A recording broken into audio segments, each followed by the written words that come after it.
आज मैं आप लोगों को श्रीमद् भागवतम के आगे की कथा का अमृत रसपान करवाने जा रही हूँ। तो यहाँ कथा में भगवान श्री कृष्ण जो हैं महाभारत के युद्ध के बाद सब कुछ व्यवस्थित करके द्वारका धाम में प्रस्थान करने के लिए सभी से विदा लेते हैं। तो कुंती के द्वारा उनकी प्रार्थना के बाद भगवान श्री कृष्ण जो है हस्तिनापुर के राजमहल में प्रवेश करके अन्य स्त्रियों को अपने प्रस्थान की सूचना देते हैं।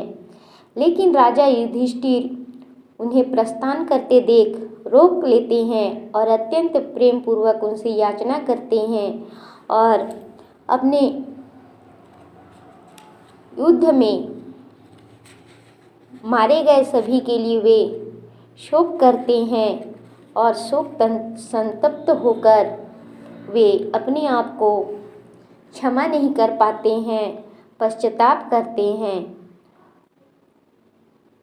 तो सूत गोस्वामी जी यहाँ कहते हैं शौनक आदि ऋषियों से।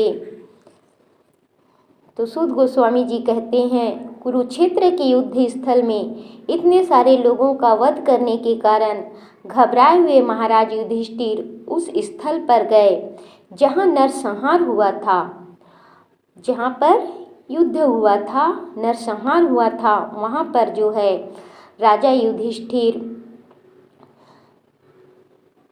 इतने सारे लोगों का वध करने के कारण घबराए हुए वहाँ पर गए।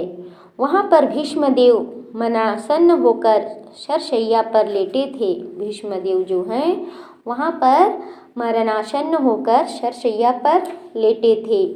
उस समय उनके सारे भाई स्वर्णाभूषणों से सजे हुए उच्च कोटि के घोड़ों द्वारा खींचे जाने वाले सुंदर रथों पर उनके पीछे पीछे युधिष्ठिर जी के पीछे पीछे चल रहे थे।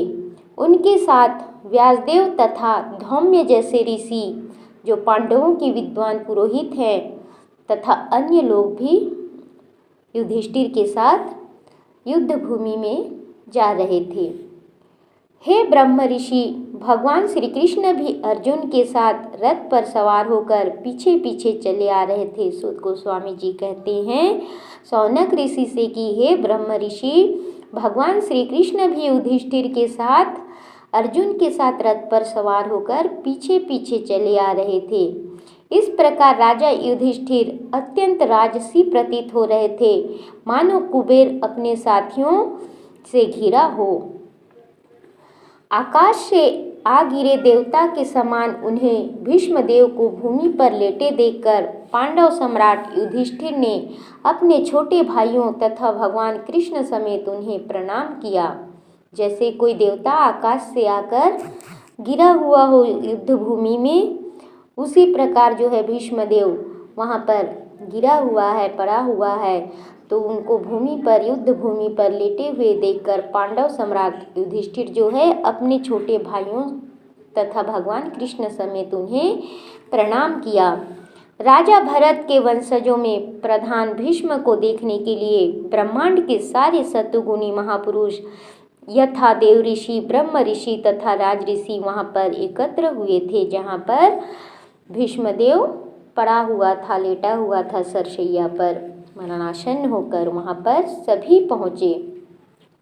पर्वत, मुनि, नारद, धौम्य, ईश्वर के अवतार व्यास, बृहदस्व, भरद्वाज, परशुराम तथा उनके शिष्य वशिष्ठ, इंद्र, प्रमद, त्रित, गृत्समत, असित, कक्षिवान, गौतम, अत्रि, कौशिक तथा सुदर्शन जैसे सारे ऋषि वहाँ उपस्थित हो गए थे। तो इस प्रकार जो है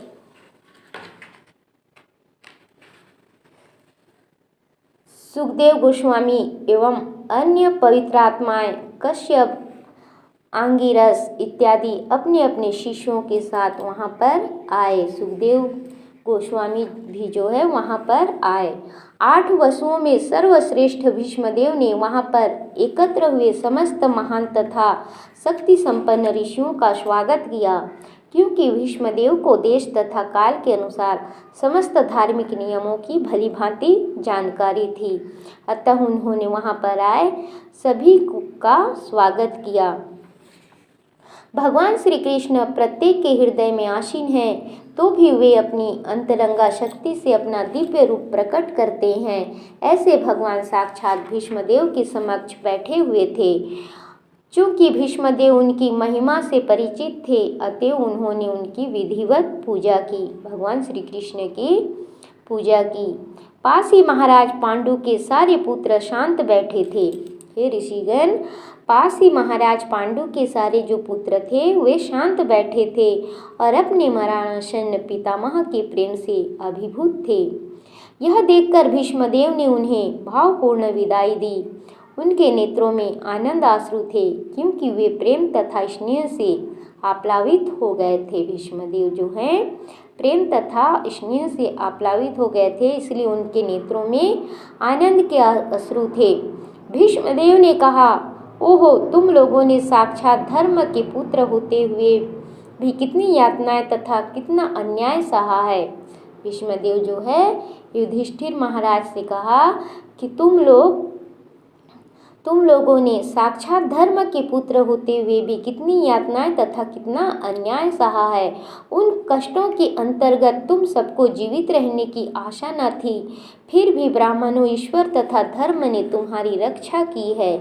जहाँ तक मेरी पुत्रवधू कुंती का संबंध है, वह महान सेनापति पांडु की मृत्यु होने पर अनेक सारे बच्चों के साथ विधवा हो गई और इसके कारण जो है उसने घोर कष्ट सहे हैं। और अब जब तुम लोग बड़े हो गए हो तो भी वह तुम्हारे कर्मों के कारण काफ़ी कष्ट उठा रही है। मेरे विचार से यह सब प्रबल काल के कारण हुआ है, जिसके वशीभूत होकर हर कोई व्यक्ति प्रत्येक लोक में मारा मारा फिरता है। जिस प्रकार वायु द्वारा बादल इधर से उधर ले जाए जाते हैं, उसी प्रकार प्रबल काल के कारण व्यक्ति भी जो है लोक में मारा मारा फिरता रहता है। तो आगे भीष्मदेव कहते हैं, ओहो, परिहार्य काल का प्रभाव कितना आश्चर्यजनक होता है। यह अपरिवर्तनीय है। अन्यथा धर्मराज के पुत्र युधिष्ठिर, गदाधारी भीम तथा गांडी वस्त्र धारण करने वाले बलशाली महान धनुर्धर अर्जुन एवं सबके ऊपर पांडवों के प्रत्यक्ष हितैषी कृष्ण के होते हुए यह विपत्ति क्यों आती। हे राजन, भगवान श्री कृष्ण की योजना को कोई नहीं जान सकता। यद्यपि बड़े बड़े चिंतक उनके विषय में जिज्ञासा करते हैं, लेकिन वे मोहित हो जाते हैं। अतएव हे भरतवंश में श्रेष्ठ युधिष्ठिर, मैं मानता हूँ कि यह सब भगवान की योजना के अंतर्गत है। तुम भगवान की अचिंत्य योजना को स्वीकार करो और उसका पालन करो। इस प्रकार जो है भीष्मदेव राजा युधिष्ठिर को समझाते हैं। अब तुम नियुक्त किए गए शासन अध्यक्ष हो, अतएव हे महाराज, आपको अब उन लोगों की देखभाल करनी चाहिए जो असहाय हो चुके हैं। ये श्री कृष्ण अकल्पनीय आदि भगवान ही हैं। ये प्रथम नारायण अर्थात परम भोक्ता हैं, लेकिन ये राजा वृष्णि के वंशजों में हमारी ही तरह विचरण कर रहे हैं और हमें स्वसृजित शक्ति के द्वारा मोहग्रस्त कर रहे हैं। हे राजन युधिष्ठिर, शिव जी, देवऋषि नारद तथा भगवान के अवतार कपिल, ये सभी प्रत्यक्ष संपर्क द्वारा भगवान की महिमा के विषय में अत्यंत गोपनीय जानकारी रखते हैं। हे राजन, तुमने अज्ञानवश ही जिस व्यक्ति को अपना ममेरा भाई, अपना अत्यंत प्रिय मित्र, शुभैषी, मंत्री, दूत, उपकारी इत्यादि माना है, वे स्वयं भगवान श्री कृष्ण हैं। हे युधिष्ठिर, पूर्ण पुरुषोत्तम भगवान होने के कारण वे प्रत्येक के हृदय में विद्यमान हैं। वे सबों पर समान रूप से दयालु हैं और भेदाभेद के मिथ्याहंकार से सर्वथा मुक्त हैं। अतएव वे जो कुछ करते हैं वह भौतिक उन्माद से मुक्त होता है। वे समदर्शी हैं। तो आगे भीष्मदेव कहते हैं, सबों पर समान रूप से दयालु होते हुए भी वे श्री कृष्ण जो हैं अब कृपा पूर्वक मेरे समक्ष आए हैं। जब मेरे जीवन का अंत कर रहा हूँ, जब मैं अपने जीवन का अंत कर रहा हूँ, तब वे मुझ पर कृपा करके मेरे समक्ष आए हैं, क्योंकि मैं उनका अनन्य सेवक हूँ। मैं श्री कृष्ण का अनन्य सेवक हूँ। इसीलिए अब वे, जब मैं अपने प्राण को त्यागूंगा, मेरे जीवन का अंत मैं कर रहा हूँ, उस समय वे कृपा करके मेरे समक्ष आए हैं। वे पुरुषोत्तम भगवान जो एकाग्र भक्ति तथा चिंतन से एवं पवित्र नाम के कीर्तन से भक्तों के मन में प्रकट होते हैं, वे उन भक्तों को उनके द्वारा भौतिक शरीर को छोड़ते समय सकाम कर्मों के बंधन से मुक्त कर देते हैं। चतुर्भुज रूप उगते हुए सूर्य की भांति अरुण नेत्रों तथा सुंदर रीति से सजाए मुस्कुराते कमल मुख वाले मेरे भगवान, आप उस क्षण तक यही मेरी प्रतीक्षा करें जब तक मैं अपना यह भौतिक शरीर छोड़ न दूं। इस प्रकार जो है भीष्मदेव भगवान श्री कृष्ण से कहते हैं। सूत गोस्वामी, यहाँ सूत गोस्वामी जी कहते हैं, भीष्मदेव को इस प्रकार आग्रहपूर्ण स्वर में बोलते देखकर महाराज युधिष्ठिर ने समस्त महर्षियों की उपस्थिति में उनसे विभिन्न धार्मिक कृत्यों के अनिवार्य सिद्धांत पूछे। तो युधिष्ठिर के पूछने पर भीष्मदेव ने सर्वप्रथम व्यक्ति की योग्यताओं के अनुसार जातियों के वर्गीकरण, वर्ण तथा जीवन के आश्रमों का वर्णन युधिष्ठिर के समक्ष किया। फिर उन्होंने क्रमबद्ध रूप से निवृत्ति तथा प्रवृत्ति नामक 2 उपखंडों का वर्णन किया, जिसे युधिष्ठिर महाराज जो है श्रवण कर रहे थे। तब उन्होंने दान कर्मों, राजा के राज्य विषयक कार्यकलापों तथा मोक्ष कर्मों की खंडवार व्याख्या की। फिर उन्होंने स्त्रियों तथा भक्तों के कर्तव्यों का संक्षेप में विशद रूप से वर्णन करके युधिष्ठिर को सुनाया। तत्पश्चात उन्होंने इतिहास से उद्धरण देते हुए विभिन्न आश्रमों तथा जीवन की अवस्थाओं के वृत्तिपरक कार्यों का वर्णन किया, क्योंकि वे उस सत्य से भली भांति परिचित थे। जब भीष्मदेव वृत्तिपरक कर्तव्यों का वर्णन कर रहे थे, तभी सूर्य उत्तरी गोलार्ध की ओर चला गया। इच्छा अनुसार मरने वाले योगी इसी अवधि की कामना करते हैं। तत्पश्चात वह व्यक्ति जो हजारों अर्थों से युक्त विभिन्न विषयों पर बोलता था तथा हजारों युद्ध में लड़ चुका था और हजारों व्यक्तियों की रक्षा कर चुका था, उसने बोलना बंद कर दिया। भीष्मदेव ने तब बोलना बंद कर दिया जब सूर्य उत्तरी गोलार्ध में गया। उसने समस्त बंधन से पूर्ण रूप से मुक्त होकर अन्य सभी वस्तुओं से अपना मन हटाकर अपने खुले नेत्रों को उन आदि भगवान श्री कृष्ण पर टिका दिया, जो उनके समक्ष खड़े थे, जो 4 भुजाओं वाले थे और जगमग करते एवं चमचमाते हुए पीत वस्त्र धारण किए हुए थे। तो शुद्ध ध्यान द्वारा भगवान श्री कृष्ण को देखते हुए भीष्मदेव जो है तुरंत समस्त भौतिक अशुभ अवस्थाओं से और तीरों के घाव से होने वाली शारीरिक पीड़ा से मुक्त हो गए। इस प्रकार उनकी जो है सारी इंद्रियों के कार्यकलाप रुक गए और उन्होंने शरीर को त्यागते हुए समस्त जीवों के नियंता की दिव्य भाव से स्तुति की। भगवान श्री कृष्ण की उन्होंने दिव्य भाव से स्तुति की। तो क्या स्तुति करते हैं भीष्मदेव? भीष्मदेव ने कहा, स्तुति किया कि अभी तक मैं जो सोचता, जो अनुभव करता तथा जो चाहता था वह विभिन्न विषयों तथा वृत्तियों के अधीन था, किंतु अब मुझे उसे परम शक्तिमान भगवान श्री कृष्ण में लगाने दो। वे सदैव आत्मतुष्ट रहने वाले हैं, किंतु कभी कभी भक्तों के नायक होने के कारण इस भौतिक जगत में अवतरित होकर दिव्य आनंद लाभ करते हैं। यद्यपि यह सारा भौतिक जगत उन्हीं के द्वारा सृजित है। श्री कृष्ण अर्जुन के घनिष्ठ मित्र हैं। वे इस धरा पर अपने दिव्य शरीर सहित प्रकट हुए हैं, जो तमाल वृक्ष सदृश नीले रंग का है। उनका शरीर तीनों लोकों, उच्च, मध्य तथा अधोलोक में हर एक को आकृष्ट करने वाला है। उनका चमचमाता पीतांबर तथा चंदन चर्चित मुख कमल मेरे आकर्षण का विषय बने और मैं किसी प्रकार के फल की इच्छा न करूं। युद्ध क्षेत्र में जहाँ मित्रतावश श्री कृष्ण अर्जुन के साथ रहे थे, भगवान कृष्ण के लहराते केश घोड़ों की टापों से उठी धूल से धूसरित हो गए थे तथा श्रम के कारण उनका मुखमंडल पसीने की बूंदों से भीग गया था। मेरे तीक्ष्ण बाणों से बने घावों से इन अलंकरणों की शोभा उन्हें अच्छी लग रही थी। मेरा मन उन्हीं श्री कृष्ण के पास चले। अपने मित्र के आदेश का पालन करते हुए भगवान श्री कृष्ण कुरुक्षेत्र के युद्ध स्थल में अर्जुन तथा दुर्योधन के सैनिकों के बीच में प्रविष्ट हो गए और वहां स्थित होकर उन्होंने अपनी कृपापूर्ण चितवन से विरोधी पक्ष की आयु छीन कर दी। यह सब शत्रु पर उनके दृष्टिपात करने मात्र से ही हो गया। मेरा मन उन कृष्ण में स्थिर हो। इस प्रकार जो है भीष्मदेव भगवान श्री कृष्ण की स्तुति कर रहे हैं। इस प्रकार स्तुति करते हुए आगे कहते हैं, जब युद्ध क्षेत्र में अर्जुन अपने समक्ष सैनिकों तथा सेनापतियों को देखकर अज्ञान से कलुषित हो रहा लग रहा था, तो भगवान ने उसके अज्ञान को दिव्य ज्ञान प्रदान करके समूल नष्ट कर दिया। उनके चरण कमल सदैव मेरे आकर्षण के लक्ष्य बने। मेरी इच्छा को पूरी करते हुए तथा अपनी प्रतिज्ञा तोड़कर वे रथ से नीचे उतर आए, उसका पहिया उठा लिया और तेजी से मेरी ओर दौड़े।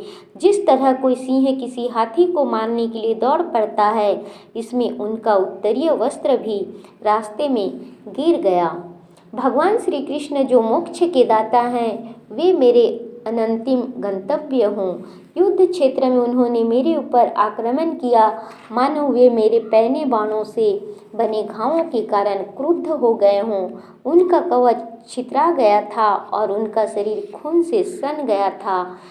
तो मृत्यु के अवसर पर मेरा चरम आकर्षण भगवान श्री कृष्ण के प्रति हो। मैं अपना ध्यान अर्जुन के उस सारथी पर एकाग्र करता हूँ, जो अपने दाहिने हाथ में चाबुक लिए थे और बाएं हाथ से लगाम की रस्सी थामे और सभी प्रकार से अर्जुन के रथ की रक्षा करने के प्रति अत्यंत सावधान थे। जिन लोगों ने कुरुक्षेत्र के युद्ध स्थल में उनका दर्शन किया, उन सबों ने मृत्यु के बाद अपना मूल स्वरूप प्राप्त कर लिया। तो इस प्रकार जो है भीष्मदेव भगवान की स्तुति कर रहे हैं और आगे कह रहे हैं, मेरा मन उन भगवान श्री कृष्ण में एकाग्र हो, जिनकी चाल तथा प्रेम भरी मुस्कान ने ब्रजधाम की रमणीयों गोपियों को आकृष्ट कर लिया। रासलीला से भगवान के अंतर्ध्यान हो जाने पर गोपिकाओं ने भगवान की लाक्षणिक गतियों का अनुकरण किया। महाराज युधिष्ठिर द्वारा संपन्न राजसूय यज्ञ में विश्व के सारे महापुरुषों, राजाओं तथा विद्वानों की एक महान सभा हुई थी और उस सभा में सबों ने श्री कृष्ण की पूजा परम पूज्य भगवान के रूप में की थी। यह सब मेरी आँखों के सामने हुआ और मैंने इस घटना को याद रखा, जिससे मेरा मन भगवान में लगा रहे। अब मैं पूर्ण एकाग्रता से एक ईश्वर श्री कृष्ण का ध्यान कर सकता हूँ, जो इस समय मेरे सामने उपस्थित हैं, क्योंकि अब मैं प्रत्येक के हृदय में, यहाँ तक कि मनोधर्मियों के हृदय में भी रहने वाले उनके प्रति द्वैत भाव की स्थिति को पार कर चुका हूँ। वे सबों के हृदय में रहते हैं। भले ही सूर्य को भिन्न भिन्न प्रकार से अनुभव किया जाए, किंतु सूर्य तो एक ही है। उसी प्रकार भगवान भी एक ही है और एक ही भगवान सब के हृदय में वास करते हैं। तो इस प्रकार सुत गोस्वामी ने कहा कि इस प्रकार भीष्मदेव ने मन, वाणी, दृष्टि तथा कार्यों से अपने आप को परमात्मा अर्थात पूर्ण पुरुषोत्तम भगवान श्री कृष्ण में लीन कर दिया और शांत हो गए और उनकी श्वास रुक गई। यह जानकर कि भीष्मदेव अनंत परम पूर्ण में लीन हो गए, वहाँ पर उपस्थित सारे लोग उसी तरह मौन हो गए, जिस प्रकार दिन समाप्त होने पर पक्षी मौन हो जाते हैं। तत्पश्चात मनुष्यों तथा देवताओं ने सम्मान में नगाड़े बजाए और निष्ठावान राजाओं ने सम्मान तथा आदर प्रदर्शित किया और आकाश से पुष्पों की वर्षा होने लगी। तो हे भृगुवंशी शौनक, आगे सुत गोस्वामी कहते हैं, हे भृगुवंशी शौनक, भीष्मदेव के मृत देह का दाह संस्कार संपन्न करने के बाद महाराज युधिष्ठिर क्षण भर के लिए शोकाभिभूत हो गए। तब समस्त मुनियों ने वहाँ पर उपस्थित भगवान श्री कृष्ण का यशोगान गुह्य वैदिक मंत्रों से किया।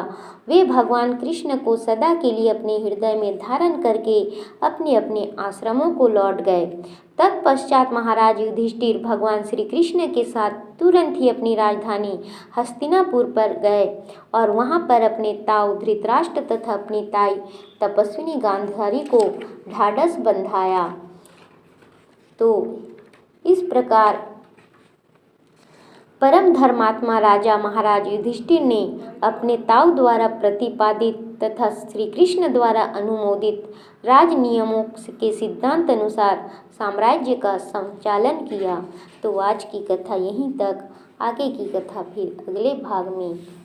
ओम नमो नारायणाय, ओम नमो भगवते वासुदेवाय।